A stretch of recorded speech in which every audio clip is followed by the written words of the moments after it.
السلام علیکم۔ عمران خان کی کتاب میں اور میرا پاکستان کا یہ چیپٹر نمبر 10 ہے۔ جیسے پتھر کا جگر چیر کے جھرنا پھوٹے۔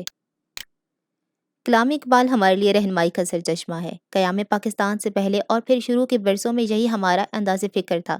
ریڈیو تو پاکستان سے ہر صبح غلام اقبال کی لکھی ہوئی بچوں کی دعا سنائی جاتی۔ لب پہ آتی ہے دعا بن کے تمنا میری، زندگی شمع کی صورت ہو خدایا میری۔ اقبال کے یہ الفاظ فقط زبانوں سے ادا نہ ہوتے بلکہ بچوں کے دلوں پہ نقش ہوتے چلے جاتے۔ پھر یہ دعا نشر کرنے کا سلسلہ بند کر دیا گیا۔ بیشتر کم سن اب اس نورانی کلام سے آشنا ہی نہیں۔ اقبال کا زمانہ ہم سے مختلف تھا، مگر جو کچھ انہوں نے کہا وہ آج بھی سچ ہے، بلکہ پہلے سے بھی زیادہ اقبال کا پیغام آج ہمارے لیے اہم ہے۔ ماضی اور حال کے کسی بھی مفکر سے بڑھ کر انہوں نے کمال بے خوفی سے بیک وقت تقلید اور جدت پرستی کا مقابلہ کیا۔ اس سے بھی زیادہ اہم بات یہ ہے کہ وہ قرآن کریم کا بہت ہی گہرا فہم و ادراک رکھتے تھے۔ یہی ان کی مربوط بصیرت کی بنیاد ہے۔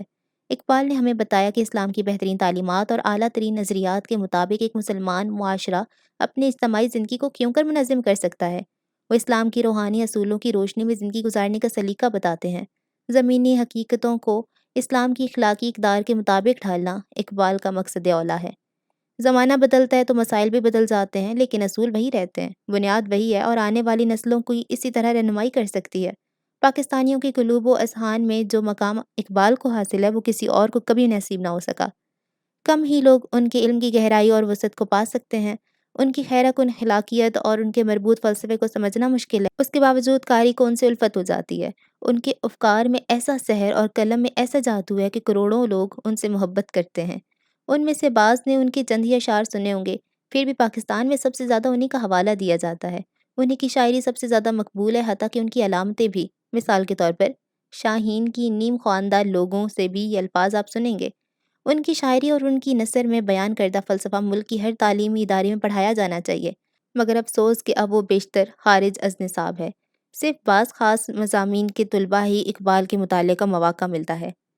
ان کے مشہور اشعار سیاق و سباق سے جدا کر کے پڑھے جاتے ہیں، مگر ان کی شاعری کا بنیادی پیغام جو انقلابی روح، جدت خیال، انسانی وقار اور خودی سے عبارت ہے، کو عوام کی نظروں سے اوجھل رکھا گیا۔ بار بار علامہ اقبال قرآن کی اس آیت کا حوالہ دیتے ہیں: اللہ کسی قوم کی حالت کبھی نہیں بدلتا جب تک وہ خود کو بدلنے پہ آمادہ نہ ہو۔ وہ اپنے دور کے مسلمانوں کی مایوسی اور گہرے رنج سے آشنا تھے۔ حالات کے اندر نے جنہیں وہ بے بس کر دیا وہ اپنے حالات بدل سکیں، اور انہوں نے اپنی زندگیاں بدلنے کے لیے عبادت پہ قناعت کر لی۔ اقبال دعا اور عبادت کے قائل تھے، مگر بنیادی طور پہ وہ عمل کے قائل ہیں کہ تقدیر صرف عمل سے ہی بدلی جا سکتی ہے، اور اپنی خودی کی تعمیر سے۔ اقبال کے نظریات و افکار کی بنیاد عمل پہ ہے۔ قرآنی تعلیمات کی روشنی میں انفرادی اور سماجی سطح پر مثبت تبدیلی کا حصول ہے۔ آج جب پاکستانی معاشرہ اخلاقی بحران کا شکار ہے، ایسے میں یہ لازم ہو جاتا ہے اقبال کے ہمہ جہت فلسفے کی بنیاد پر جامع تعلیمی پالیسی مرتب دی جائے۔ پاکستان کے نوجوانوں کے لیے اپنے دین اور تشخص کو سمجھنے کے لیے اقبال کے افکار بنیادی رہنمائی فراہم کرتے ہیں۔ ان کے الفاظ ولولہ انگیز ہیں اور انہیں شاہین بننے کے لیے تیار کرتے ہیں، جو خود شکار کر کے پیٹ بھرتا ہے، گدھ کی طرح نہیں جو مردار پہ گزر بسر کر لیتا ہے۔ پرواز ہے دونوں کی اسی ایک فضا میں، پرواز ہے دونوں کی اسی ایک فضا میں، کرگس کا جہاں اور ہے، شاہین کا جہاں اور۔ پاکستان کی روحانی خالق کو اس طرح کیوں بھلا دیا گیا؟ یہ سمجھنے کے لیے ضروری ہے ہم اس ذہنی، اخلاقی، سماجی اور سیاسی انحطاط کو سمجھیں۔ پاکستان کی تاریخ جس سے عبارت ہے۔ جاگیردارانہ سماج، طاقتور مفادات نے پاکستانی معاشرے سے آزادی فکر و عمل چھین لی۔ آمرانہ حکومتوں نے ہماری روحوں کو کچل کے رکھ دیا۔ ظلم و جبر کی مزاحمت سے ہم گھبراتے ہیں۔ اقبال وہ بے باک مفکر تھے جس نے پسے ہوئے طبقات کو ہر طرح کی آمریت کے خلاف اٹھ کھڑے ہونے کا شعور بخشا۔ مذہبی، سیاسی، ثقافتی، فکری، معاشی یا کسی بھی اور طرح کا جبر اقبال کے نزدیک قابل قبول نہ تھا۔ اسی شعور نے برصغیر کے مسلمانوں کو وہ قوت فراہم کی جسے بروئے کار لا کر وہ داخلی اور خارجی زنجیروں کو کاٹ سکتے تھے۔ اقبال کے الفاظ، ان کے اشعار اور ان کی فکر کو پاکستان کے اہل اقتدار اپنے لیے بہت بڑا خطرہ سمجھتے تھے۔ وہ یہ چاہتے تھے کہ عوام ان کے محتاج رہیں تاکہ ان کے سر نہ اٹھیں اور اپنے حقوق کا مطالبہ ان کی زبان پہ کبھی نہ آ سکے۔ ان مقاصد کے لیے جس حد تک ان سے ممکن ہو سکا انہوں نے اقبال کے ان افکار پہ پردہ ڈالے رکھا جو ظالمانہ اقتدار اور سرمایہ داری کے خلاف تھے۔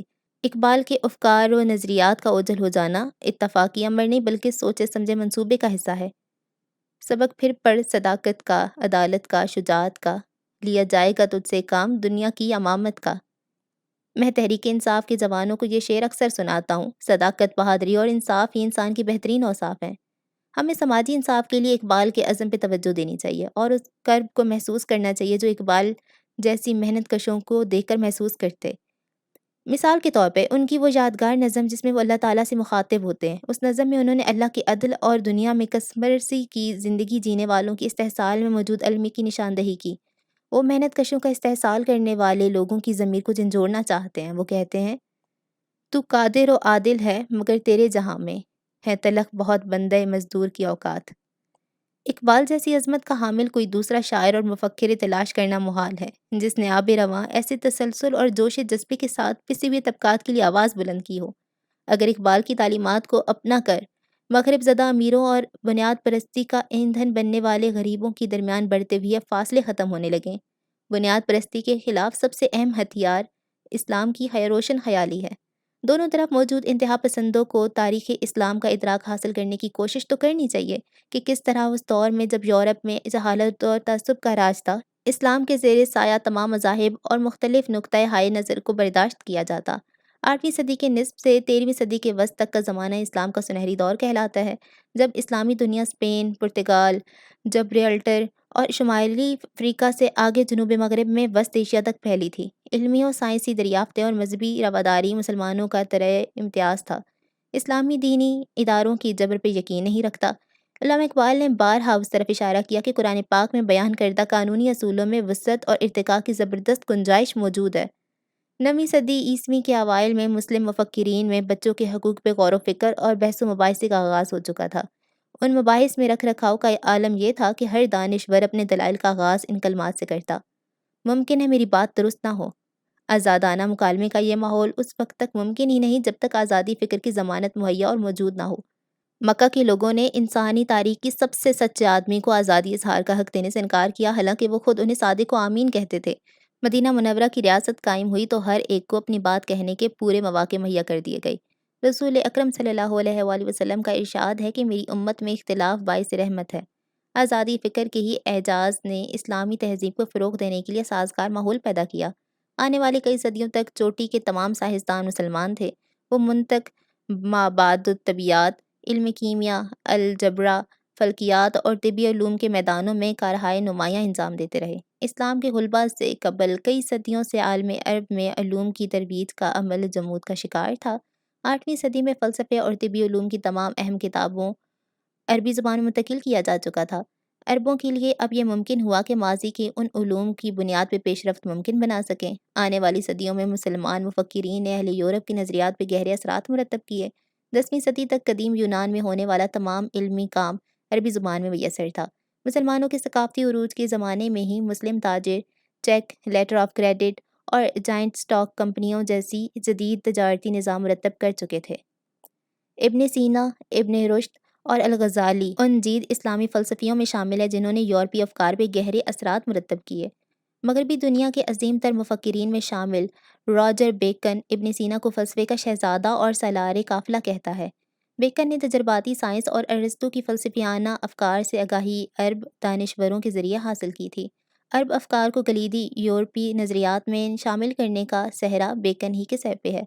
11ویں صدی کے آخری حصے میں سائنسی علوم پر عربی تخلیقات کے لاطینی تراجم مسلم اسپین، عراق اور سسلی سے یورپ پہنچنا شروع ہوئے۔ یورپ کی جن درسگاہوں نے اسلامی علوم کو یورپ کے دیگر علاقوں میں پھیلنے میں اہم کردار ادا کیا، ان میں جنوبی فرانس کا اسکول ماؤنٹ پیلیئر بھی شامل تھا۔ اس اسکول سے فارغ التحصیل ہونے والے اسکالرز یورپ کے تمام علاقوں میں پھیل گئے۔ نادر روزگار مسلمان فلسفی امام غزالی نے اسلامی دنیا اور یورپ کے مفکرین پہ گہرے اثرات مرتب کیے۔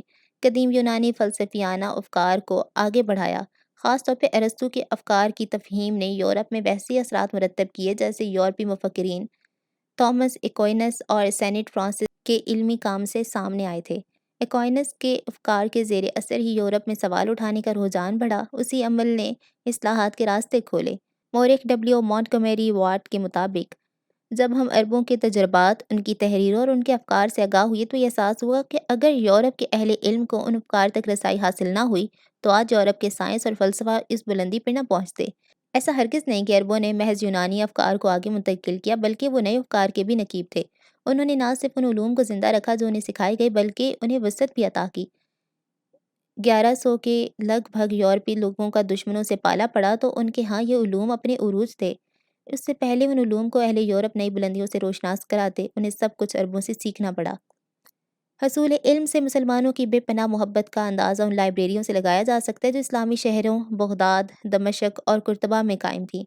1171 میں جب عظیم جنرل صلاح الدین ایوبی بغداد میں داخل ہوا تو عوامی لائبریری میں 1.5 لاکھ کتابیں موجود پائیں۔ قرطبہ کی الحکیم لائبریری میں 4 سے 6 لاکھ کتب موجود تھیں۔ اس زمانے میں شاید ہی یورپی کی کسی یونیورسٹی کو کتابوں تک رسائی حاصل ہو۔ جارج میکڈیسی اپنی کتاب The Rise of Humanism in Classic Islam and the Christian West میں لکھتا ہے کہ ہیومنزم کے حوالے سے جو علمی جواہر پارے اس وقت یورپی یونیورسٹیوں میں موجود ہیں ان کا منبع عروج اسلامی زمانہ ہے۔ ان کا کہنا ہے کہ 8ویں صدی سے شروع ہونے والے اس دور میں اسلامی دنیا کے تعلیمی اداروں میں حصول علم کے لیے ماحول بہت اچھا تھا۔ اس دور میں اختلاف رائے اور استدلال کو بڑی اہمیت حاصل تھی۔ 11ویں صدی کے اختتام تک مسلمانوں کے اکثر شہروں میں یونیورسٹیاں قائم ہو گئی تھیں۔ اقبال کے نزدیک اسلامی فکر میں زوال کا عمل 500 سال پہلے اس وقت شروع ہوا جب اجتہاد کے دروازے بند کر دیے گئے۔ قرآنی اصول مسلمانوں کے لیے دائمی حیثیت رکھتے ہیں۔ بدلتے وقت میں نئے علوم اور معلومات کی روشنی میں ان کے اثر نو تفہیم درکار ہوتی ہے۔ اپنے خطبہ تشکیل البیات الجدید میں اقبال نے اس جمود کی 3 وجوہات بیان کی۔ اول، 10ویں صدی میں 2 مکتبہ ہائی فکر جدت اور قدامت پسندوں کے درمیان قرآن کی دائمی حیثیت پر تنازع کھڑا ہو گیا۔ اس وقت کے عباسی حکمرانوں نے قدامت پسندوں کا ساتھ دیا۔ انہیں خوف تھا کہ منطق کی بنیاد پر تمام امور کو پرکھنے کی کھلی آزادی سے اسلامی بنیادوں پر استوار معاشرتی نظام کے تار پود خود بکھر جائیں گے۔ دوسری وجہ راہبانہ تصوف کا ظہور تھا جو دراصل قدامت پرستانہ ضوابط پہ استوار تھا۔ سنی مکتبہ فکر کے صوفی سخت کی ظاہری اصولوں پہ اصرار کی بجائے روحانی بلیدگی پہ مصر تھے۔ اقبال کے نزدیک ان کے افکار میں اسلامی سماج اور ان کی سیاست کو منظم کرنے کا عمل نظر انداز کر دیا گیا۔ اقبال کو شکوہ ہے کہ اسلام کے بہترین دماغ تصوف راغب ہوئے اور اس نظریے میں گم ہو گئے۔ عوام نے ابو حنیفہ اور مالک ابن انس جیسے اہل علم کی تقلید شروع کر دی۔ اقبال کے نزدیک دنیا سے منہ موڑنا اسلام کی حقیقی تعلیمات کی منافی ہے جس کو بعض صوفیہ نے اختیار کیا۔ اقبال کہتے ہیں، دوسری اقوام کو اگر تم اپنے دین کی تعلیم دینا چاہتے ہو تو اپنی قوم کو یہ مت سکھاؤ کہ وہ دنیا سے بیزار رہے۔ تیسری اور فیصلہ کن وجہ 1258 میں منگولوں کے ہاتھوں اسلام کی فکری برکز بغداد کی تباہی تھی۔ اگر یہ واقعہ نہ ہوتا تو ہماری تاریخ مختلف ہوتی۔ منگولوں نے شہر اجاڑ دیے اور وسطی ایشیا، جنوبی ایشیا اور مشرق وسطیٰ میں کروڑوں مسلمانوں کو قتل کر ڈالا۔ دولت، تجارت اور علم و حکمت میں پوری اسلامی دنیا کے مرکز بغداد کی تباہی اسلام کے سنہری دور کے لیے مہلک وار ثابت ہوئی۔ مشہور لائبریریاں جلا دی گئیں، ان کے ساتھ صدیوں کی ریاضت اور علمی خزانہ بھی خاک ہو گیا۔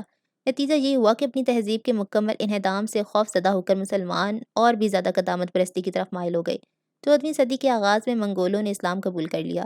ان کے سخت گیر طرز حکمرانی نے علماء سے اظہار رائے کی آزادی چھین لی۔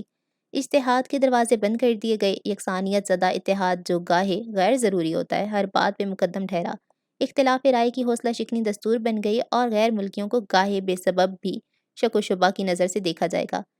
دوسروں کا مقاطعہ جب ہم کرتے ہیں تو غور و فکر کے دروازے آپ سے آپ بند ہو جاتے ہیں۔ 18ویں اور 19ویں صدی میں برصغیر کے مسلمانوں کو جب داخلی اور خارجی چیلنجوں سے واسطہ پڑا تو فکر مندی اور درد کی ایک بے کران لہر اٹھی۔ سر سید احمد خان سے لے کر اقبال تک تمام جدید مفکرین نے ایک ہی اصول پہ زور دیا: واپسی، قرآن کریم کی طرف واپسی اور پیش رفت اجتہاد کے ذریعے۔ قرآن کی طرف واپسی کا مطلب تھا ان بنیادی اصولوں سے وابستگی جو اللہ کی آخری کتاب میں ثبت ہیں اور عبدالآباد تک کے لیے مسلم اور معتبر ہیں۔ اجتہاد سے پیش رفت کا مفہوم یہ ہے کہ سچے اسلامی اصول قدیمی قبائلی معاشرے کی بجائے نئے زمانے کی ضرورت کے مطابق ڈھال دیے جائیں۔ اقبال اس جمود اور زوال پہ متفکر تھے۔ مسلمان معاشرے کی تخلیقی توانائیاں جس نے برباد کر دی تھیں، چنانچہ وہ قرآن سے جڑے رہنے پہ زور دیتے کہ اسلام کی حقیقی توانائی برقرار رہے۔ دوسری طرف اجتہاد پر بھی اسی قدر زور جو ان کے بقول اسلام کی حدود میں رہتے ہوئے پیش رفت کا جائز اور بنیادی اصول ہے۔ مسلمانوں کو یہ حق اللہ نے عطا کیا اور کسی کو اختیار نہیں اسے منسوخ کرنے کی کوشش کرے۔ اقبال کے بقول اسلام کے مستقبل سے خوف زدہ قدامت پسند مفکرین نے بہت سختی کے ساتھ سماجی اور فقہی قوانین کی پاسداری کی، ان تصورات کے مطابق جو ابتدا سے چلے آئے تھے۔ انہیں یقین تھا کہ امت کے مستقبل کا انحصار غور و فکر اور سوچ و بچار کرنے والے افراد کی ذہنی توانائی پر ہے۔ سماج کو اگر فرد پہ غیر معمولی برتری حاصل ہو جائے تو فرد کی کوئی حیثیت ہی باقی نہ رہے۔ ان کا خیال تھا کہ فرد اگر ماضی کا اسیر ہو کر رہ جائے تو زوال لازم ہے۔ انہوں نے کہا کہ صرف آزادی اظہار سے ہی زوال آمادہ علمی ماحول کو روشن کر دینا ممکن ہے۔ مشرق کے بے مثال مفکر نے کہا کہ ابتدائی علم کے مکرم اصولوں کی سطحی توسیع کی علمی زوال کا ہرگز کوئی علاج نہیں، خوف سے اوپر اٹھ کر سچا ادراک بروئے کار لانے کا عمل ہی شافی علاج ہے۔ صرف اسی صورت میں اسلام کی تفصیلی روح بروئے کار آ سکے گی۔ تقلید کی صدیوں میں ایک جامد ڈھانچہ وجود پا چکا ہے، نتیجہ یہ کہ مسلم معاشرے کی علماء کی قوت آفرین صلاحیت دب گئی۔ انہیں اسلام کی ابدی سادگی اور عالمگیریت کے مطابق آزادی اور مساوات کے اصولوں کو فروغ دینا ہوگا۔ استحکام اسی سے جنم لے گا اور بازیافت کا عمل بھی۔ اقبال اپنی کتاب تشکیل الحیات جدید کے چھٹے خطبے میں ارشاد کرتے ہیں، اجتہاد کی ضرورت اسی لیے ہے کہ دنیا بدل گئی ہے، عالم اسلام کو نئے چیلنجز درپیش ہیں، تمام جہات میں انسانی فکر نئے مراحل طے کرتی ہے۔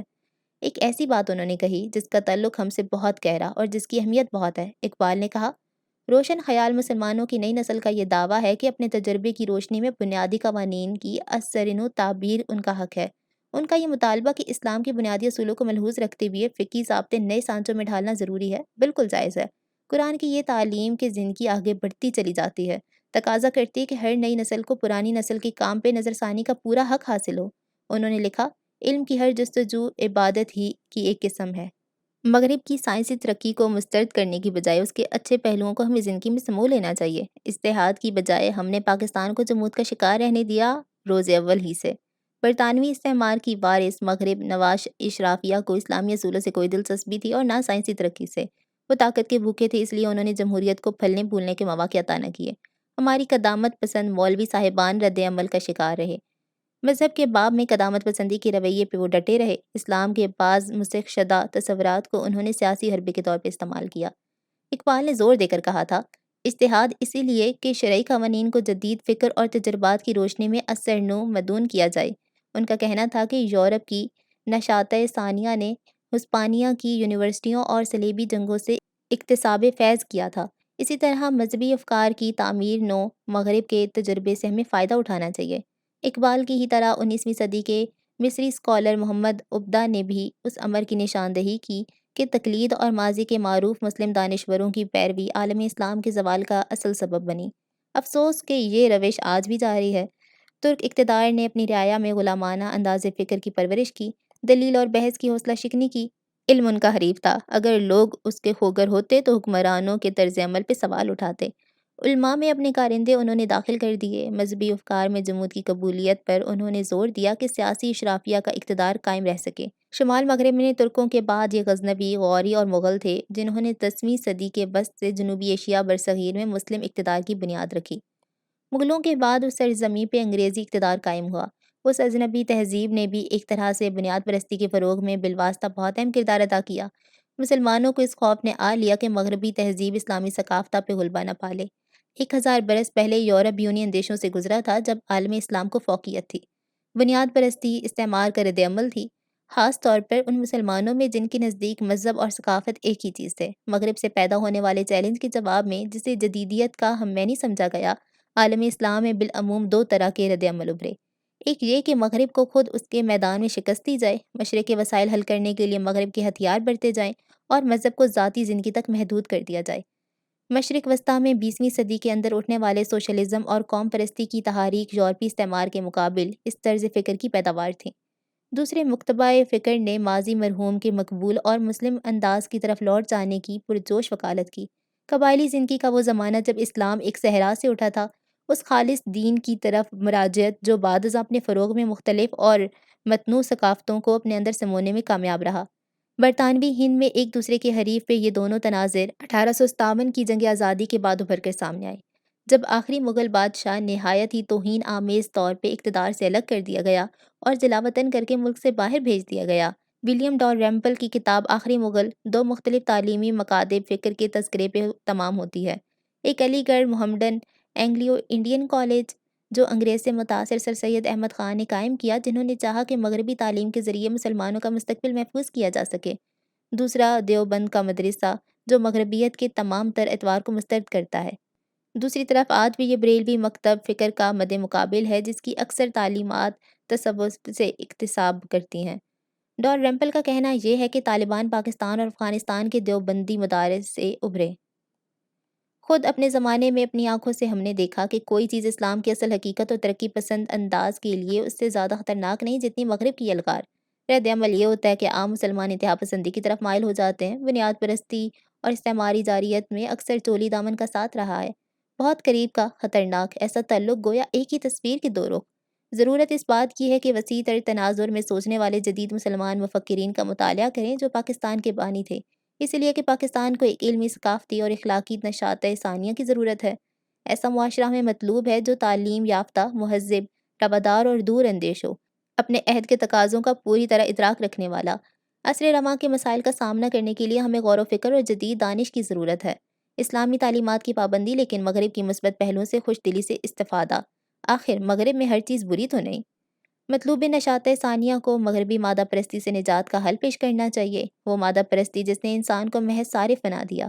ہمارے حکمران طبقات نے جس کے سامنے ہتھیار ڈال دیے، حالانکہ ملک کسی طرح بھی اس کا مستعمل نہیں۔ اقبال اور دوسرے جدید مسلمان مفکرین اس حوالے سے بہت فکر مند رہے کہ مسلمان معاشروں میں بہت سے لوگ مغرب کے مثبت پہلوؤں کو ملحوظ رکھنے پہ آمادہ نہیں، خاص طور پہ وہ مولوی صاحبان جو ذہنی طور پہ قدیم زمانوں میں زندہ ہیں۔ اس چھوٹے سے حکمران طبقے اور قدامت پسندی پر مبنی معمولی ذہنوں کے اتحاد نے بدلتی دنیا کے ساتھ علمی رفاقت کو مشکل بنا دیا۔ تخلیقی طرز فکر سے اسلام ایک تحریک بن کے اٹھتا۔ یہی وجہ ہے کہ نہ صرف پاکستان بلکہ پورے عالم اسلام میں اجتہاد سے بیگانگی ہے۔ جمہوریت اور آزادی افکار پہ پابندی اور تعلیم و تحقیق اور علوم کے نئے آفاق کی تلاش ہرگز کوئی ترجیح نہیں۔ نشاط ثانیہ کی اگر کوئی امید ہے تو مغرب کے ان مسلمان مفکرین سے جو ظالم حکمرانوں کے خوف کا شکار نہیں، وہ قدامت پسند مولوی صاحبان کی مانند نہیں جن میں سے بعض خود کو دین کا ٹھیکیدار سمجھتے ہیں۔ علوم کے تمام میدانوں میں مغرب ہم سے بہت آگے نکل چکا۔ عالم اسلام نے گویا ہتھیار ڈال دیے ہیں، مغرب سے جو کچھ اسے مل جاتا ہے اسی پہ قناعت۔ اقبال نے مسلمانوں سے مطالبہ کیا کہ قرآن کریم اور اسلامی قوانین کی تشریح کے لیے کھلے ذہن کے ساتھ سوچ و بچار کریں تاکہ وہ بدلتی ہوئی دنیا کے تقاضوں سے ہم آہنگ ہو سکیں۔ وہ تقلید پرست علماء کے خلاف تھے جو عصر حاضر میں اٹھنے والے سوالوں کا جواب نہیں دے سکتے اور ماضی سے چمٹے رہتے ہیں۔ وہ سائنس، فنون اور تازہ فکر کی مزاحمت سے نالاں تھے۔ ان کی خواہش یہ تھی کہ وہ علماء اور مذہبی دانشوروں کے لیے ایک یونیورسٹی قائم کریں جہاں وہ علوم کے جدید ہتھیاروں سے لیس ہو سکیں۔ ان کا ایمان تھا کہ جدید ایجادات کو غیر اسلامی قرار دے کر مسترد کرنے کی بجائے تکنیکی اور سائنسی آلات کو مغربی اقدار اور ثقافت کے سامنے سجدہ ریز ہوئے بغیر بڑھتا جائے۔ ان کے ایک شعر میں یاد دہانی ہے کہ مغرب کی نکالی نہ کی جائے بلکہ فکر کی نئی اسلامی بنیادوں سے ایک نیا جہاں تعمیر کرنے کی کوشش کی جائے۔ اٹھانا شیشہ گرانے فرنگ کے احساں، سفال ہند سے مینا و جام پیدا کر۔ اقبال کے انقلابی افکار کا ادراک کرنے کے لیے ہمیں ایسے تازہ دماغوں کی ضرورت ہے جو معاشرے اور حکومت کی تشکیل کے اخلاقی اور مقامی تقاضوں کو ملحوظ رکھیں اور مغربی جمہوریت سے استفادہ کی راہ بھی ہموار کریں۔ مقامی حکومت کے قدیم اداروں کی اہمیت پر مجھے اصرار ہے۔ برصغیر کے دیہات جن میں صدیوں خود کفیل رہے، اپنے تعلیمی ادارے اور انجمنیں وہ اپنے آپ ہی چلتی رہیں، صحت اور انصاف کا وہ اپنے خودکار نظام رکھتے تھے، جھگڑے چکانے کے لیے پنچایت اور جرگہ، اس طرح نچلی سطح تک لوگوں کی اکثریت شریک ہو جاتی ہے۔ صرف اسی طرح ہم جاگیردارانہ جبر سے نجات پا سکتے ہیں۔ مغرب سے ہم بہت کچھ سیکھ سکتے ہیں، خاص طور پہ اس کے مضبوط اداروں سے، علم کی پیاس اور آزادی اظہار کے تحفظ کی بے تاب خواہشت سے۔ میرا احساس یہ بھی ہے کہ ہمیں اس آزادی کا بغور جائزہ لینا چاہیے جو جمہوریت نے مغرب کو بخشی ہے۔ پاکستان سمیت ان مسلم ممالک کے برعکس جہاں جعلی جمہوریت کار فرما ہے، ظلم اور ناانصافی کے خلاف لوگ فوراً ہی اٹھ کھڑے ہوتے ہیں۔ بعض اوقات تو ایک فرد کے حق کو بھی اکثریت پہ ترجیح دی جاتی ہے۔ مشرق کے برعکس جہاں اجتماع کا حق فرد پہ بہرحال فائق رہتا ہے۔ پاکستان کو ہم نے ایسا ملک بنا دیا کہ اگر قائد اعظم یا اقبال لوٹ کر آئیں تو پہچان ہی نہ پائیں۔ اقتصادی طور پہ دولت اور اقتدار کی بھوکی اشرافیہ کے چنگل میں چیختا ہوا یہ عالم اسلام کی واحد ایٹمی طاقت ہے کہ ہر روز اس کی بے گناہی شہری امریکی بمباری کا نشانہ بنتے ہیں۔ پاکستان ان 4 اقوام میں سے ایک ہے جہاں ابھی تک پولیو پہ قابو نہیں پایا جا سکا۔ ایک کے بعد دوسرا فوجی حکمران اور بدعنوان سول حکمران ہے۔ منتخب حکومتیں صحت اور تعلیم کی سہولتیں فراہم کرنے کو کوئی پرواہ نہیں کرتی۔ یہ ملک حالانکہ انہی کے نام پر اور انہی کے لیے بنا تھا۔ ایک ریاست کے طور پہ پاکستان ناکام تو نہیں، مگر یہ طرز عمل ناکامی کا راستہ نہیں تو اور کیا ہے۔ اسلام مسلمانوں سے اعتدال کی راہ پہ چلنے کا مطالبہ کرتا ہے، وہ شائستہ اور تنگ راستہ جو 2 انتہاؤں کے درمیان ہوتا ہے۔ صرف باخبر رائے عامہ ہی اسے درست کر سکتی ہے اور باخبر رائے عامہ کے لیے باخبر علماء کی ضرورت ہے۔ 1960 کے عشرے میں ایک روشن دماغ پاکستانی اسکالر ڈاکٹر فضل الرحمان امریکہ کی شکاگو یونیورسٹی میں پڑھایا کرتے۔ صدر ایوب خان نے انہیں پاکستان مدعو کیا کہ اسلامی تحقیق کا ایک ادارہ قائم کریں۔ ڈاکٹر فضل الرحمان ملک کے بہتر دماغوں کو یکجا کرنے کا ارادہ رکھتے تھے تاکہ تاریخی تناظر میں مطالعہ قرآن کے لیے ان کی آیات کو غلط معنی نہ پہنائے جا سکیں۔ ان کا احساس یہ تھا کہ بعض علماء اپنے مفادات کے لیے ناقص تعبیر کے مرتکب ہوتے ہیں۔ سیاق و سباق سے ہٹ کر وہ بعض آیات کا حوالہ دیتے ہیں۔ بدقسمتی سے قدامت پسند علماء سے ان کا ٹکراؤ ہوا۔ نہ صرف تحریک چلا کر انہیں ملک سے نکال دیا گیا بلکہ وہ ایوب خان کے زوال کا باعث بھی بن گئے۔ مغرب کے مقابلے میں اسلامی معاشرے کا بنیادی فرق معاشرتی اخلاق کے دائرے میں جھلکتا ہے۔ یہ ہمارے خاندانی نظام کو وہ تحفظ عطا کرتا ہے جو اس معاشرے کی سب سے بڑی قوت ہے۔ بدکاری سب سے زیادہ متون ہے، تمام مذاہب میں سب سے بڑا گناہ۔ ہر مسلمان جانتا ہے اپنے ساتھی کو وہ دھوکہ دے سکتا ہے مگر اللہ تعالیٰ کو کبھی نہیں۔ اسلام ایک ایسا پاکیزہ معاشرہ قائم کرنے میں مدد دیتا ہے جہاں گناہ کی ترغیب باقی نہ رہے۔ مزید برآں اس طرح یہ متاثر ہونے والے کم عمروں کو بد اخلاقی سے بچا لیتا ہے۔ اسلام میں خاندان کی ذمہ داری بہت بنیادی ہے۔ اللہ کے آخری رسول صلی اللہ علیہ وآلہ وسلم کا ارشاد ہے، تم میں سے سب سے اچھا وہ ہے جو اپنے خاندان کے ساتھ سب سے بہتر سلوک کرے، اور میں تم میں سے اپنے گھرانے کے ساتھ سب سے زیادہ حسن سلوک کرنے والا ہوں۔ آج کروڑوں پاکستانی مرد اور عورتیں بھاری بوجھ تلے سسک رہے ہیں۔ بہت مشکل سے اپنے خاندانوں کی ضروریات وہ پوری کر پاتے ہیں، اسی لیے یہ معاشرہ جمود کا شکار ہے۔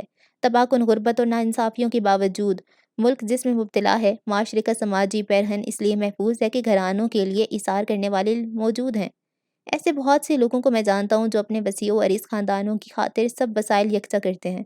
عدم تحفظ کے اس ماحول میں جہاں مفلس کے لیے سرکاری امداد کا کوئی اہتمام نہیں، ملک کو اسی ایک چیز نے بچا رکھا ہے، ورنہ خون خرابہ شروع ہو گیا ہوتا۔ اس خاندانی نظام کا تحفظ کرنے کے باوصف ایک سچا اسلامی معاشرہ مغرب کی فلاحی ریاست سے مختلف نہیں۔ انسانی حقوق قرآن کریم کا بنیادی موضوع ہے۔ زندہ رہنا، انصاف حاصل کرنا، آزادی اظہار، آدمیت کی توقیر، سفر و اظہار کی آزادی اور توہین سے تحفظ، رہائش کے لیے ایک گھر، یہ سب حقوق قرآن کریم نے ہمیں عطا کیے ہیں۔ اسلام ایک سیکولر معاشرے کی سب آزادیاں عطا کرتا ہے لیکن وہ سیکولر نہیں۔ سیکولرزم کو سمجھنے کے لیے یورپ میں عیسائیت کے ارتقاء کا ادراک لازم ہے۔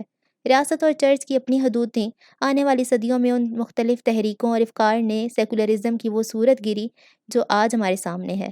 اسلام میں مگر مذہب اور ریاست کو الگ کرنا ممکن نہیں۔ اسلام میں چرچ اور پاپائیت کا وجود ہی نہیں۔ جیسا کہ اقبال نے کہا، آغاز کار سے اسلام ایک متمدن معاشرہ تھا جسے قرآن نے چند سادہ اور سچے اصولوں پر استوار کیا تھا۔ ان اصولوں کی بنیاد پر بدلتے ادوار میں قوانین میں توسیع اور ترقی کی بے پناہ امکانات موجود رہتے ہیں۔ اپنے اس نکتے کی وضاحت کرتے ہوئے اقبال کہتے ہیں، اسلام میں دین اور سیاست الگ نہیں۔ وہ متنبہ کرتے ہیں کہ حکومت اگر ان اخلاقی اصولوں کو خیرآباد کہہ دے جن کی بنیاد مذہب ہے تو شفاق مادیت لازماً اس کی جگہ لے گی۔ موہن داس کرم چند گاندھی نے یہی بات کہی تھی۔ جو لوگ دعویٰ کرتے ہیں کہ مذہب کا سیاست سے کوئی تعلق نہیں، وہ جانتے ہی نہیں کہ مذہب ہے کیا۔ اپنے وقت کی دو ظالم ترین حکومتیں نازی جرمن اور سوویت یونین مذہب دشمن تھیں۔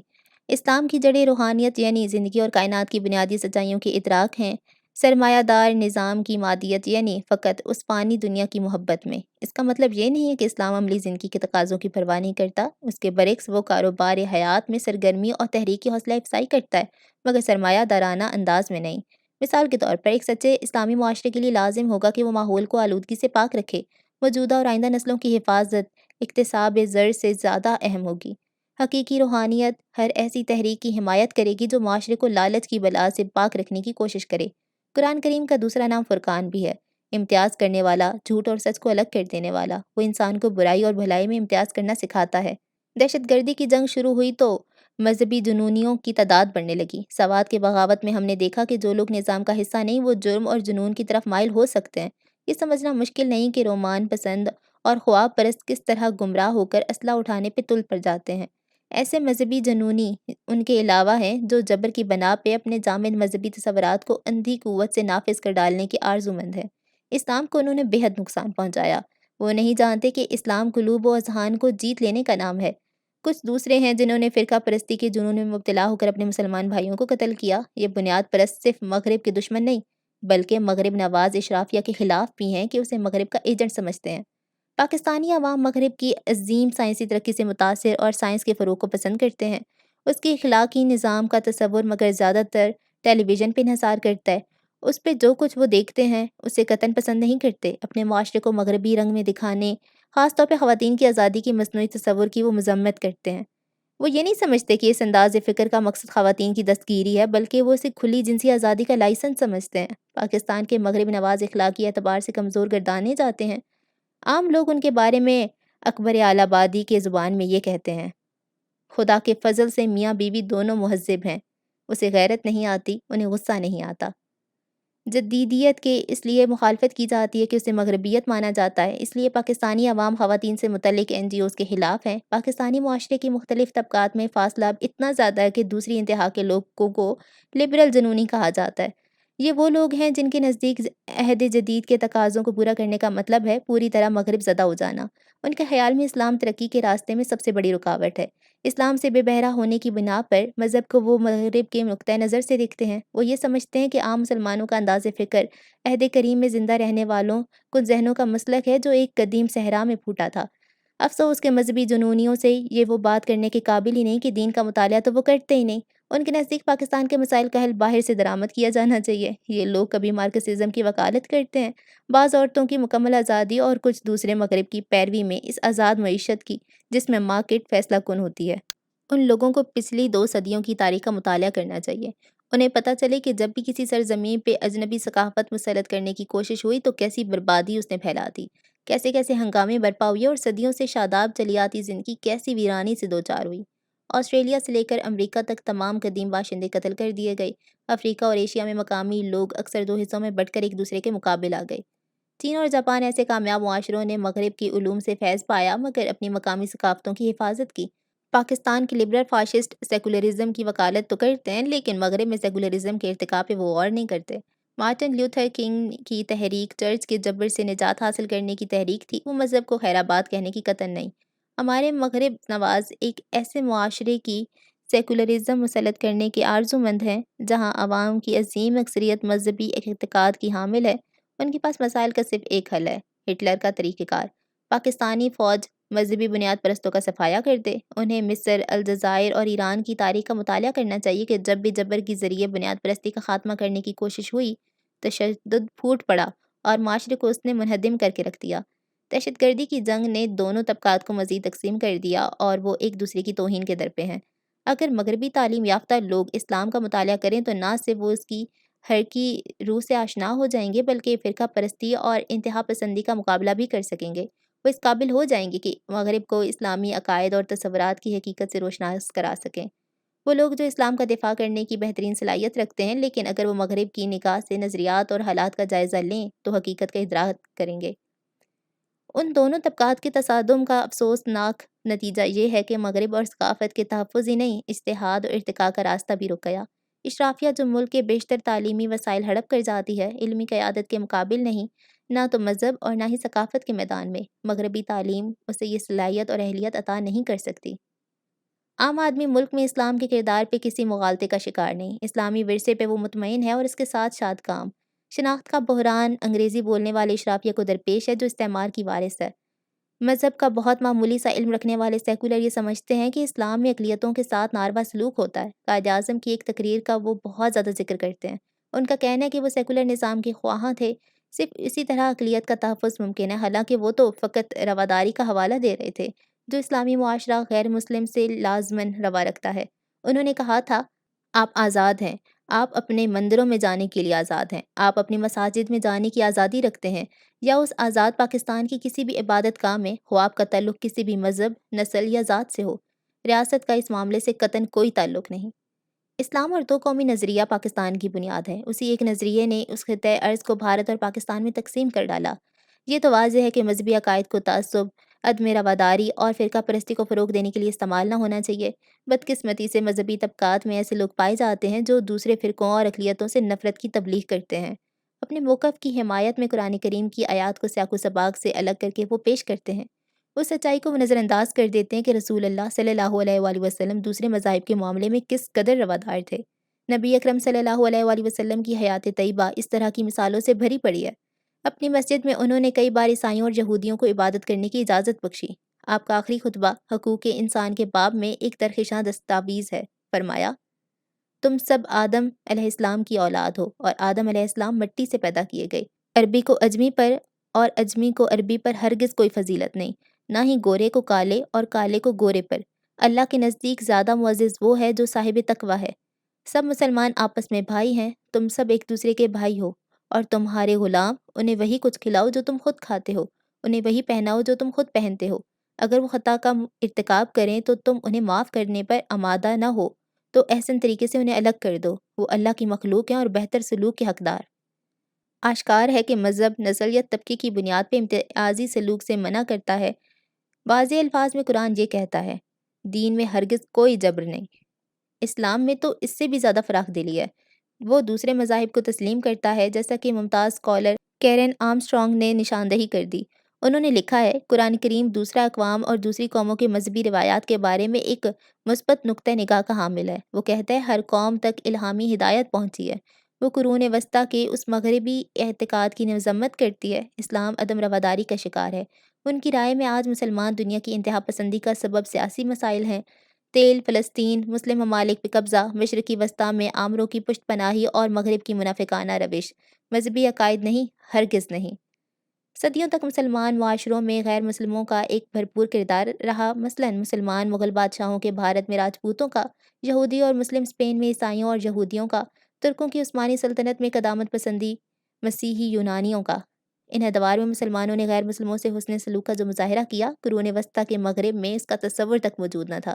اس کے باوجود یورپ میں اسلام کو ایک ایسے دین کے طور پہ پیش کیا جاتا ہے جو دوسرے مذاہب کے مقابلے میں جارحیت کا قائل ہے۔ اگر کوئی مسلمان تشدد کو ایک حربے کے طور پہ برتنے کی کوشش کرے تو قرآن کریم، احادیث رسول اور سنت سے اس کی توثیق ممکن نہیں۔ قرآن کریم بالکل واضح الفاظ میں عبادت گاہوں کو نقصان پہنچانے اور بے گناہوں کے قتل سے روکتا ہے۔ مورخ اور صحافی پال جانسن کے مطابق 20ویں صدی میں 15 کروڑ افراد ریاستی مظالم کے نتیجے میں قتل ہوئے۔ قتل عام کے ان واقعات میں مسلمان ملکوں کا حصہ برائے نام ہے، تاریخ جن کی نظیر پیش نہیں کرتی۔ ہٹلر ایک رومن کیتھولک عیسائی کے طور میں پیدا ہوا اور پروان چڑھا۔ خاندانی اعتبار سے اسٹالن بھی عیسائی تھا، اور ان دونوں کے جرائم پر مسیحیت کو ذمہ دار ٹھہرانا اگر حماقت ہے تو کسی مسلمان کے غیر انسانی رویے کی بنا پر اسلام کو کیسے ذمہ دار قرار دیا جائے گا؟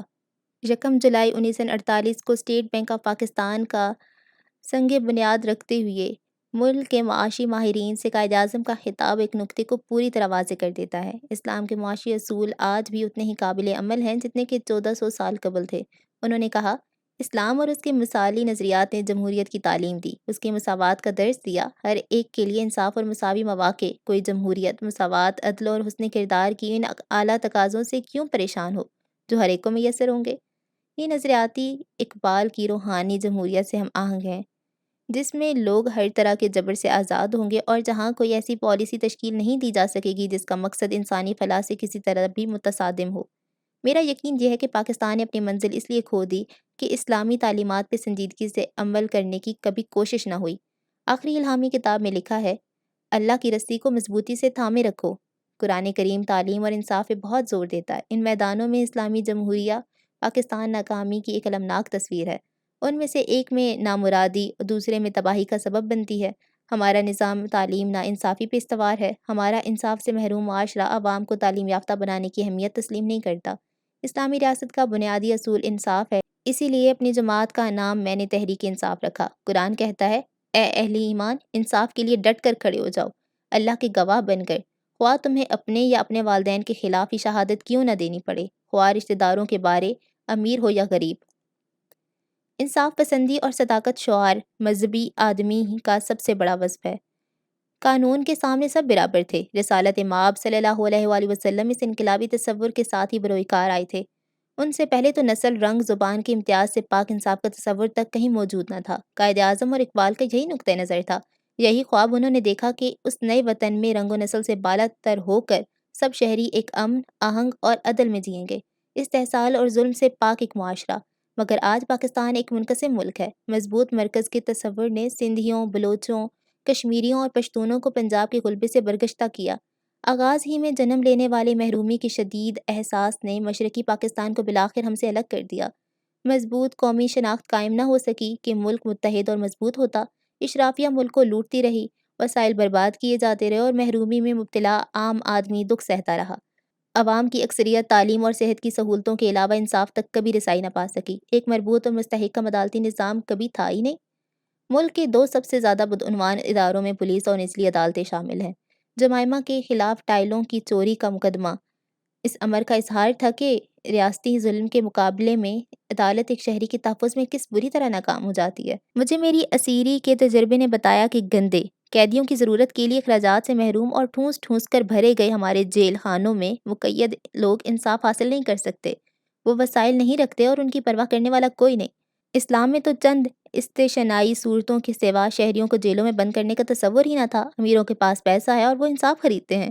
دیہات میں غریب ہر روز ہر وقت ہراساں کیے جاتے ہیں، اس لیے وہاں غریب کا ووٹ سچے اور اجلے امیدوار کو نہیں بلکہ اس شخص کو ملتا ہے جو طاقتور سے اس کا تحفظ کرے۔ سرکاری مشینری حکمران جماعت کے رحم و کرم پہ ہوتی ہے، مخالفین کا سوایہ کر سکے۔ آزاد اور خود مختار عدلیہ کے بغیر حقیقی جمہوریت کبھی نہ آئے گی۔ پاکستان کا خواب دیکھا گیا تو سوچا یہ تھا کہ عام آدمی کو ظالم سے تحفظ دیا جائے گا، مگر ہوا یہ کہ ریاستی ادارے شفاق اور بے رحم اہل اختیار کے مددگار بن گئے تھے۔ جب بھی اصلاحات کی بات ہوتی ہے تو ہمیں بتایا جاتا ہے کہ ان اداروں پولیس اور عدلیہ کے لیے حکومت کے پاس وسائل ہی موجود نہیں۔ ججوں کو موزوں معاوضے ادا کرنے کے لیے خزانے میں رقم نہیں ہوتی۔ مزید عدالتوں کی تعمیر و تشکیل کے لیے سرمایہ میسر نہیں۔ میرا احساس یہ ہے کہ کم از کم دیہات کی حد تک پنچایت اور جرگے کا نظام مددگار ثابت ہو سکتا ہے۔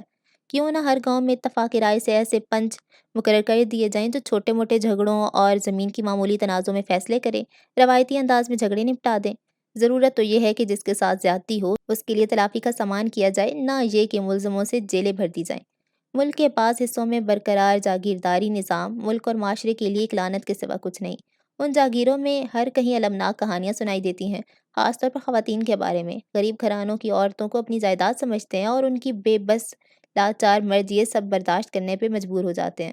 سندھ اور جنوبی پنجاب میں 2010 کے المناک سیلاب میں اطلاعات تھیں کہ بڑے زمینداروں نے اپنی اراضی بچانے کے لیے پشتے توڑ ڈالے اور سیلابی پانیوں کے رخ موڑ دیے۔ نقصان بیچارے عام لوگوں کو پہنچا۔ جاگیرداروں اور دوسرے طاقتور لوگوں کا یہ طرز فکر کہ وہ قانون سے مابرہ ہے، کرپشن کی رویگی اور فروغ کا باعث بنا۔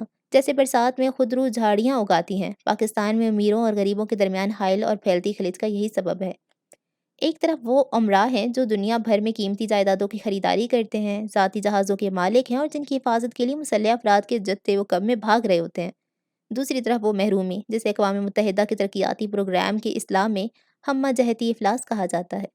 تعلیم اور صحت کی سہولتوں سے محرومی اور ڈھنگ کی رہائش سے محرومی۔ اللہ کی آخری رسول صلی اللہ علیہ وآلہ وسلم اور ان کے خلفاء کی تقلید کرنے کی بجائے جو سادہ اور سچی زندگیوں کی مثال چھوڑ گئے، وہ مغل بادشاہوں کے مقلد ہیں۔ بالکل برعکس برطانیہ کا وزیر اعظم 10 ڈاؤننگ اسٹریٹ کے سادہ سے مکان میں مقیم ہوتا ہے۔ سیاستدانوں کو یہ حق کس نے دیا کہ وہ اپنا سرمایہ بیرون ملک لے جائیں؟ ان میں سے بعض کا بیرون ملک کوئی اور معروف ذریعہ آمدن نہیں۔ یہ کس طرح کے لیڈر ہیں جنہیں اس انداز کا تحفظ درکار ہے؟ جانے پہچانے لیڈروں میں شاید میں واحد سیاستدان ہوں جس کے سارے اثاثے پاکستان میں، ان کی پوری تفصیل قوم کو معلوم ہے۔ یہ روپیہ میں نے انگلینڈ میں کرکٹ کھیل کر کمایا، لیکن پھر سب کا سب قانونی ذرائع سے ملک میں منتقل کر دیا۔ عام لوگ تب خوشی سے ٹیکس ادا کریں گے جب انہیں پتہ ہوگا کہ وہ لوٹ کر ضائع نہ کر دیا جائے گا، سمندر پار نہ پہنچا دیا جائے گا۔ جب وہ اقتدار میں ہوتے ہیں تو یہی کرتے ہیں۔ سوئٹزرلینڈ کے کھاتوں میں لوٹا ہوا مال منتقل ہو جاتا ہے، اقتدار سے نکالے گئے تو مغرب جا پہنچے اور عیش و عشرت کے شب و روز بسر کرنے لگے۔ تیسری دنیا میں سیاسی رہنماؤں کے لیے بینک کھاتوں کے اخفاء کا قانون ختم کر دینا چاہیے۔ فوجی اور سول افسروں کے لیے بھی جن پہ کرپشن کے الزامات ہوں، غیر ممالک میں رکھے گئے سرمائے کو فوراً اس ملک میں منتقل ہو جانا چاہیے جہاں سے نوچ کر وہ لایا گیا۔ غریب ممالک کے لیے یہ مغرب کا سب سے بڑا تحفہ ہوگا۔ مفلس اور محتاجی عوام کے لیے غیر ملکی امداد یا قرضوں سے یہ کہیں بڑی ایانت ہوگی۔ ہماری معاشی عمارتیں بھی ناانصافی کے ستونوں پہ سوار ہیں۔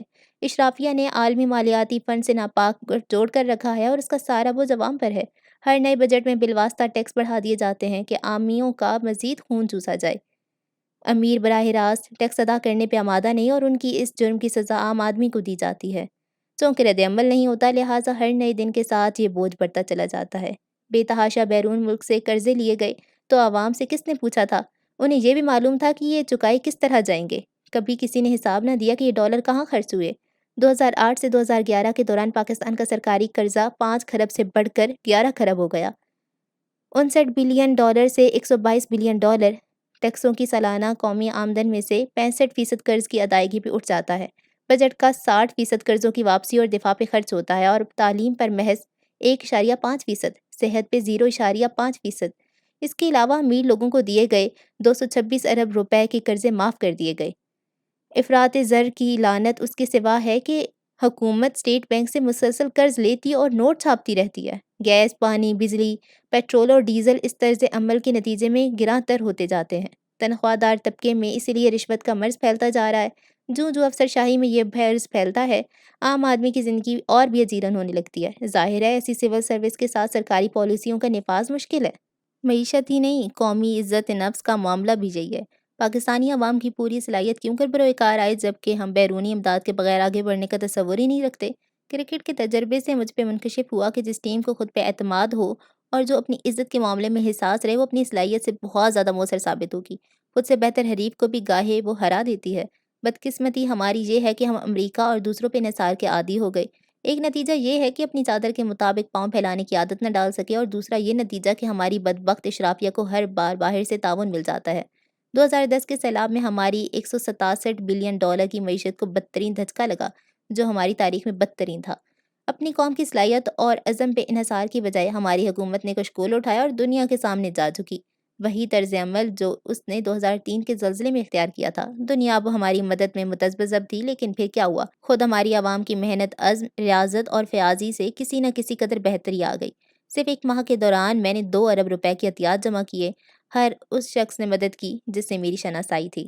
عوام کا اعتماد جیت کر ہم ان کی پوری قوت کو بروئے کار لا سکتے ہیں۔ آنے والے شاندار مستقبل کی امید میں یہی سب سے اچھی سرمایہ کاری ہوگی۔ وسائل بہت ہیں، مثلاً اربوں ڈالر کا سونا، تانبا اور کوئلہ، ہماری زبردست زرعی زمین، سنگ مرمر، اعلیٰ قسم کا گرینائٹ اور سوات میں ہیروں کی کانیں۔ سمندر پار 60 لاکھ پاکستانی جن کی آمدن اندرونی ملک کے 18 کروڑ آبادی کے برابر ہے۔ زراعت، کاروبار اور صنعت کو فروغ دینے کے لیے کیا یہ سب کافی نہیں؟ پھر وہ نوجوان نسل جس کا جواب ہی نہیں۔ پاکستان میں نوجوانوں کا تناسب اور صلاحیت غیر معمولی ہے۔ کتنی عجیب بات ہے کہ پاکستان برصغیر کے تمام مسلمانوں کے لیے بنایا گیا۔ اب ہر سال ہزاروں پاکستانی سمندر پار چلے جاتے ہیں۔ خوشحال لوگ امریکہ کے گرین کارڈ اور کینیڈا کی شہریت متلاشی رہتے ہیں۔ ہمارے غریب تعمیراتی منصوبوں میں خون پسینہ ایک کرنے کے لیے مشرق کے وسطیٰ کا رخ کرتے ہیں۔ شوکت خانم کینسر اسپتال کی 1 تہائی نرسیں ہر سال عرب ممالک کو سدھارتی ہیں۔ ظاہر ہے ان کے برابر ہم دے نہیں سکتے۔ کس طرح اپنی قوم کی صلاحیت کو پوری طرح ہم برت سکتے ہیں؟ ہمارا نظام تعلیم دنیا بھر میں بدترین ہے۔ انگریز اپنے پیچھے بہترین تعلیمی ادارے چھوڑ گئے تھے۔ جب میں تعلیم پا رہا تھا تو میں دیکھتا کہ ہماری یونیورسٹیوں میں مشرقی وسطیٰ ہی نہیں، دور دراز کی سرزمینوں سے حصول علم کے آرزومند آیا کرتے۔ ایچسن کالج میں ملائیشیا کے شہزادے پڑھا کرتے۔ افسوس کہ ایک کے بعد دوسری حکومت نے ان اداروں کو زوال آمادہ ہونے دیا۔ بہت سے تجزیہ کار نشاندہی کرتے ہیں کہ 10 لاکھ غیر تعلیمی یافتہ اور بے روزگار نوجوان عدم استحکام کا سبب بنتے جائیں گے۔ ان کے لیے وسائل مختص نہیں۔ آدھا پاکستان 20 سال سے کم عمر کے لڑکوں پہ مشتمل ہے، اور اگر انہیں 30 سال تک شمار کیا جائے تو وہ آبادی کا 70% ہوتے ہیں۔ نصف صدی میں آبادی 3 گنا ہو گئی۔ آئندہ 20 برس کے لیے 8.5 کروڑ مزید بڑھے گی۔ میں نے یہ اعداد و شمار برٹش کونسل کی ایک رپورٹ سے لیے ہیں۔ 8.5 کروڑ کا مطلب ہے کراچی جیسے 5 اور شہر۔ تلافی و تیاری کے لیے ہمارے پاس اب بہت تھوڑی سی مہلت باقی ہے۔ ناراض اور محروم لوگوں کی ایک فوج ظفر موج کی بجائے اس عظیم آبادی کو ہمیں محنت کشوں کی ایک بے بہا لشکر اور صف بصف صارفین کی صورت دینی ہے۔ مشکل یہ ہے کہ اکثر غریب ممالک کے مقابلے میں بھی تعلیم پر ہمارے اخراجات نصف کے قریب ہیں۔ 3 طرح کے تعلیمی ادارے ہیں: انگلش میڈیم، اردو میڈیم اور مدرسے۔ ان میں سے ہر ایک کا مزاج اور ماحول مختلف ہے، اور وہ سب الگ اقسام کے طالب علم پیدا کرتے ہیں۔ بہترین قسم کے انگلش میڈیم اسکولوں کا نصاب امریکہ اور برطانیہ سے درآمد کیا جاتا ہے۔ سرکاری اسکول اشروں کی بے توجہی اور مالی بے نیازی کے سبب زوال کا شکار ہوتے ہوتے بہت ہی پست ہو گئی۔ اب ان میں تعلیم پانے والے طلباء انگریزی والوں کا مقابلہ کرنے کے قابل نہیں رہے، جبکہ 20ویں صدی کے 7ویں عشرے تک بہترین دماغ انہی اداروں سے ابھر کر آتے تھے۔ پھر مدارس ہیں، بے شک ان میں سے بعض کا معیار بہت بلند ہے۔ ان میں درمیانی طبقے سے تعلق رکھنے والے وہ طالب علم ہوتے ہیں جن کے والدین کو دینی تعلیم سے شغف ہے۔ بھاری تعداد مگر ایسی ہے جو خود مدارس یا مساجد میں ہی کھپ سکتی ہے۔ عصر حاضر کے علوم سے وہ ناآشنا رہتے ہیں۔ معیشت کے مرکزی دھارے میں وہ شریک نہیں ہو سکتے، اور فرقہ پرستی کا ان سے اندیشہ رہتا ہے۔ غریب والدین اپنے بچوں کو ان مدارس کے سپرد کر دیتے ہیں، اس لیے فقط تدریس ہی نہیں، اکثر کھانا اور رہائش بھی مفت ہوتی ہے۔ سرکاری اسکولوں کی تباہی کے نتیجے میں نجی تعلیمی اداروں کا قیام ایک پرکشش کاروبار بن چکا ہے۔ سارے کے سارے امیر لوگ اپنے بچوں کو ان اداروں میں پڑھاتے ہیں۔ یہی علاقوں میں بھی بعض والدین اپنے وسائل کا بڑا حصہ بچوں کی تعلیم پہ صرف کر ڈالتے ہیں۔ اس سے تو ظاہر یہی ہے کہ سب مجبوریوں کے باوجود تعلیم کو کس قدر اہمیت دیتے ہیں۔ کتنی ہی رپورٹیں اور کتنے ہی کرتاس اب چھپ چکے ہیں۔ ان سب میں تمام تعلیمی اداروں کے لیے ایک ہی نصاب کی سفارش تھی، لیکن عمل قطعا نہ ہوا۔ ایک بڑی وجہ یہ ہے کہ اشرافیہ اس بات کو پسند نہیں کرتی، اپنے لیے وہ ترجیحی سلوک کی آرزومند ہے۔ 1972 میں نجی اداروں کو سرکاری تحویل میں لینے کا فیصلہ بھی تعلیمی اداروں کی تباہی کا سبب بنا۔ پیپلز پارٹی کے وزیر اعظم یوسف رضا گیلانی کو بھی تسلیم کرنا پڑا کہ یہ اقدام درست نہیں تھا۔ اساتذہ کو سرکاری ملازم بنا کر سیاست کا دروازہ کھول دیا گیا۔ کرپشن، جو اس سیاست کی سگی بہن ہے، تعلیم کے میدان میں بھی داخل ہو گئی۔ استاد کو اب اپنے ادارے کا وفادار رہنے کی کوئی ضرورت نہیں، اس لیے کہ وہ نہ اسے ملازمت دینے کا اختیار رکھتا ہے اور نہ خراب کارکردگی پہ الگ کر دینے کا۔ جن کے مراسم اچھے ہیں، جب چاہیں وہ بہترین اسکولوں میں اپنا تبادلہ کرا لیں۔ اساتذہ کی تقرری اب سرپرستی کے ایک نظام کی مرہون منت ہے۔ اہلیت و صلاحیت سے قطع نظر سیاستدان ان کے مددگار ہوتے ہیں۔ ایسے بھوت سکول پورے ملک میں موجود ہیں جہاں اساتذہ تنخواہیں تو وصول کرتے ہیں، لیکن در و دیوار نے ان کی صورت تک نہیں دیکھی۔ Pakistan Beaconhouse national university کے ڈین اور واشنگٹن کے Woodrow Wilson international center for scholars کی سبیحہ منصور نے صورتحال کی تصویر کشی اس طرح کی: ذوالفقار علی بھٹو کی طرف سے اسکولوں کو قومیانے کے بعد افسر شاہی کی ایک افریت نے جنم لیا۔ وقت گزرنے کے ساتھ ساتھ یہ اور زیادہ بھیانک و طاقتور ہوتا گیا۔ کرپشن کے امکان بڑھتے گئے۔ پاکستان اب ان ملکوں کی فہرست میں شامل ہے جہاں تعلیمی نظام کے اندر اساتذہ کے مقابلے میں دوسرے ملازمین کا تناسب نسبتاً بہت زیادہ ہے۔ سرکاری تسلط کا مطلب یہ بھی ہے کہ حکومت بدلنے کے ساتھ ہی تعلیمی اداروں کا کردار بھی تبدیل ہو جائے۔ اسی تعلیمی نظام سے پریشان ہو کر میں نے میاں والی میں نمل یونیورسٹی قائم کی۔ دیہی علاقے میں یہ ملک کی واحد جامعہ ہے۔ اول میں اپنے حلقہ انتخاب میں شدید بے روزگاری سے متاثر ہو کر اس طرف متوجہ ہوا۔ بعض دیہات میں معاملہ بے حد سنگین تھا۔ بے روزگاری کے سبب نوجوان جرائم اور منشیات کی طرف مائل ہو رہے تھے۔ چنانچہ میں نے فیصلہ کیا کہ ایک ٹیکنیکل کالج بناؤں۔ اسی اثنا میں برطانیہ کی بریڈ فورڈ یونیورسٹی میں مجھے چانسلر کی منصب کی پیشکش کی۔ اس موقع سے میں نے فائدہ اٹھانے کا سوچا کہ ملک میں ایک یونیورسٹی ہی بنا دوں۔ جب اس نواح کے دیہاتوں سے بات کی تو انہوں نے بہت ویاضی کا مظاہرہ کیا۔ انہوں نے کہا کہ اس کام کے لیے زمین وہ مفت فراہم کریں گے۔ چنانچہ میں نے اس منصوبے کو وسیع تر کرنے کا ارادہ کیا۔ صرف ایک کالج ہی کیوں، ایک سرسبز و شاداب اور خود انحصار شہر علم کیوں نہیں؟ تعلیم کا پہلا مرحلہ مکمل ہو چکا۔ 2007 میں طلباء کی پہلی کھیپ ادارے میں داخل ہوئی۔ 2012 میں ان کی تعلیم انشاءاللہ مکمل ہو جائے گی۔ ان سب کے ہاتھوں میں بریڈ فورڈ یونیورسٹی کی ڈگریاں ہوں گی۔ ماہرین اور کاریگروں کے ملک میں اس قدر کمی ہے کہ انشاءاللہ ان میں سے ہر ایک کو فوراً ہی ملازمت مل جائے گی۔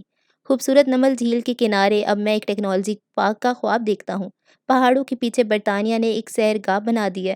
میری آرزو ہے نمل یونیورسٹی کے طلباء کی خاطر میں یہاں موسم گرما کا ایک صحت افزا مقام تعمیر کروں۔ اس یونیورسٹی کے منصوبے کی مزاحمت مقامی سیاستدانوں کی طرف سے ہوئی۔ جتنی رکاوٹیں وہ کھڑی کر سکتے تھے کر گزرے۔ جیسے میں نے منصوبہ پیش کیا، 10 کلومیٹر دور صوبائی حکومت نے ایک کالج کی تعمیر شروع کر دی۔ 3 گنا زیادہ روپیہ صرف کرنے کے باوجود اس اثنا میں ہماری یونیورسٹی طلباء کی آوازوں سے زندہ ہو گئی۔ اب وہ بھی ایک ڈھانچے کے سوا کچھ نہیں۔ سیاسی اشرافیہ کو تعلیم کے فروغ اور حالات میں تبدیلی پیدا کرنے سے ہرگز کوئی دلچسپی نہیں۔ 3 طرح کا موجودہ تعلیمی نظام ملک میں موجود ہے اور ظاہر ہے پیچیدگیوں کا ذریعہ مغرب زدہ امراء اور غریبوں میں پہلے سے واقعی خلج بڑھتی جا رہی ہے۔ بنیاد پرستی کو اس لیے فروغ ہے۔ اگر کوئی بیک وقت انگریزی اور اردو اخبارات کا انگریزی سے مطالعہ کرے تو وہ محسوس کیے بغیر نہ رہ سکے گا کہ ان کا تعلق تو مختلف ممالک کے ساتھ ہے۔ انگریزی لکھنے والوں میں مقامی ثقافت کی تصحیح کرنے والے کم نہیں، اگرچہ اسے کوئی فرق نہیں پڑتا کہ ایک چھوٹا سا طبقہ ہی ان کا قاری ہے۔ انگریزی سکولوں کے طلباء اپنے ہی وطن میں اجنبی بن کر رہ جاتے ہیں اور اپنے ہی لوگوں کے ساتھ ابلاغ میں انہیں دشواری رہتی ہے۔ جب ہم نے لاہور کے ایک ایسے ہی ممتاز کالج سے فارغ التحصیل نوجوانوں کو شوکت خانم ہسپتال کی مارکیٹنگ ٹیم کا حصہ بنایا تو ہم نے دیکھا کہ اپنے سب سے بڑے عطیہ دہندگان عام تاجروں سے بات کرنے میں انہیں مشکل پیش آتی ہے۔ ہمارے محسن دکاندار بیچارے روانی سے اردو میں بھی اظہار مدح نہیں کر سکتے، ان کی زبان پنجابی ہے۔ یہ نوجوان ٹوٹی پھوٹی اردو بولتے ہیں، ان کے جملوں میں انگریزی الفاظ کی بھرمار ہوا کرتی ہے۔ یہ ایک بہت ہی افسوسناک صورتحال ہے۔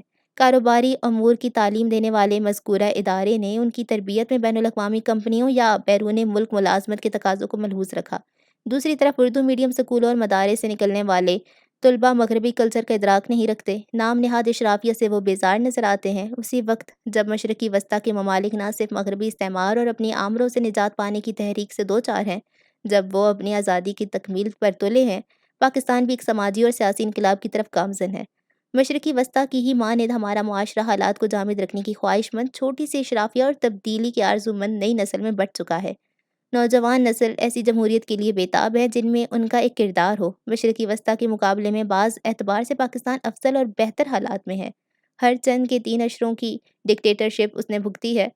مکمل آزادی کی طرف گامزن، نیم جمہوری نظام کی وار بھی سہ چکا، اس تجربے سے اب وہ بھی گزر رہا ہے۔ سیاسی جماعتیں اس کی میں کار فرما ہیں۔ بڑی حد تک میڈیا آزاد ہے اور اظہار خیال کے مواقع میسر ہیں جن سے بدعتوں سے محروم رکھا گیا۔ عام آدمی کی قوت تخلیق اور پیش قدمی کو پولیس کی جبر سے تباہ کیا گیا، یا شخصیت پرستی کی جہالت سے اس کے باوجود اب خلق کی خدا ان دیوتاؤں سے بیزار ہے۔ پرخلوص جدوجہد کے ساتھ ہمیں ان تصادم تصورات میں ہم آہنگی پیدا کرنی ہے، اس پہ مسلط کیے گئے ہیں جو مختلف علاقوں اور نسلوں میں رفاقت استوار کرنی ہے۔ یہ خطۂ ارض مشرقی وسطی اور جنوبی مغربی ایشیا کے درمیان واقع ہے، تہذیبوں اور آبادیوں کا سنگم۔ اس کی غیر معمولی جغرافیائی اہمیت کو اس کا ثاثہ بننا چاہیے تھا، نہ کہ بوجھ۔ میں دیکھتا ہوں کہ ہر چند نوجوانوں کو قومی معاملات سے الگ رکھا گیا۔ پولیس گردی اور جعلی سیاست سے وہ بیزار ہیں، لیکن پھر بھی قومی معاملات میں ان کو دلچسپی روز افزوں ہے۔ مشرق وسطیٰ سے پہلے تحریک پاکستان میں اٹھی، جب نوجوانوں کے کاررواؤں وکلاء تحریک میں جا شامل ہوئے۔ ناقابل بیان دشواریوں کے باوجود انہوں نے چیف جسٹس کو بحالی کو ممکن بنا دیا۔ اس تحریک کو اگرچہ اغوا کرنے کی کوشش ہوئی راکھ کے نیچے، مگر چنگاریاں اب بھی سلگ رہی ہیں۔ مجھے پورا یقین ہے جیسے الیکشن کا اعلان ہوگا، نرم ایک انقلاب کا ایک عظیم دھارا پھوٹ بہے گا۔ ہمیشہ ہمیشہ کے لیے مفاد پرستوں کو وہ بہا لے جائے گا۔ یہ دھارا تو 30 اکتوبر کو لاہور کے تاریخی جلسہ عام میں ابل پڑا، جیسے پتھر کا جگر چیر کے جھرنا پھوٹے۔ اچھا جی، اب تک کے لیے اتنا ہی۔ دعاؤں میں یاد رکھیں۔ اللہ حافظ۔